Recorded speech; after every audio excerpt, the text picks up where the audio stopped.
born and raised in Neverland, but Riley Keough is an unfussy Presley. Riley Keough, an actress, has a stammer. The little Presley daughter is more of a working couple in the background than a star in the spotlight. She made her directorial debut with the underrated short film War Pony, produced by the Caviar production house in Belgium. It sounds impossible, but Riley Keough is still really attractive in person till the very end. The 33-year-old actress has always accompanied an anonymous child, and that is exactly how she wants it. That might be a joke for you and me. When you're Elvis Presley's little sister and grow up with Michael Jackson and Nicolas Cage as stepfathers, when you're unexpectedly put in a chokehold because bodyguards are too frequently murdered, it seems like the storylines are much less clear. Dan is consistently winning in the long run. Therefore, her lack of acting talent will definitely not be implied by her lack of widespread recognition. Other than experienced directors like Steven Soderbergh, Andrea Arnold, and Lars von Trier, they are all still learning how to work. Keough was seated next to Shia LaBeouf in Arnold's road movie American Honey about a group of young people who stumble into the Matcha Rayfwanden. There you find the people with whom she frequently converses. Between Graceland and New Zealand, that there is a world in which they have little influence is absurd.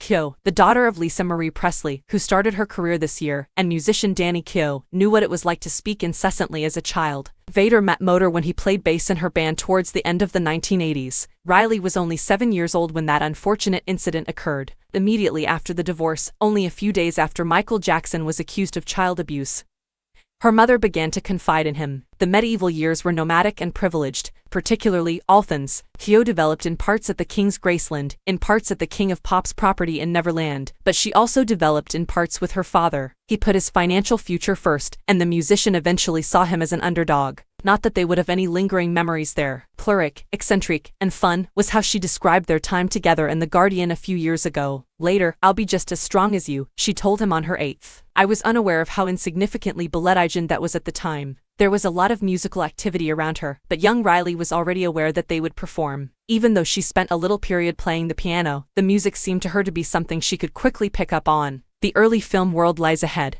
They waited until now without writing and editing anything themselves. She performed this act with friends she made when she was younger since she never wanted to wear a crocodile train. Filmmaker in children's clothing, also accurately. As a tiner, they expressed their feelings to the mirror. Plots appear to act in a way that would give them more support. But after she was seated at a podium, she made a right-handed gesture after casting an anxious glance at the audience. I believe that you needed to be absolutely out of your depth in order to be an actor. That is just untrue. G must be all screwed up. They weren't the dowdy, elderly sorts Keough had been writing about in the previous years. They frequently possess a mysterious desire, similar to the one they themselves possess. In less than a week after arriving in Los Angeles to explore the film industry, they had secured an agency, which would have taken most people years. The significance of her name is why they never sat on floors or in banks. But after that, she became well known for playing leading roles in independent movies that used her name as a byword. They are pasted for commercial projects on paper. Nobody needed to roll her the Rod Loper out. Keough always searches for her on her own. As a result, War Pony, the first movie she directed, which is about 2 carols in a reserve, came to a standstill. By speaking with people directly, developing ideas, and putting Felix Culpa's own production company on the line. After that, she looks for producers that share her strong preference for independence and hardiness. Caviar arrived at the Vizier, Bert Hameling's production company, which also has an office in Los Angeles and produced numerous notable films like Sound of Metal and Chloe Zhao's The Rider. In between, the actress would love to imply that she is not just screwed up but that everything she does is actually directed at the other person. She has a tarnished reputation,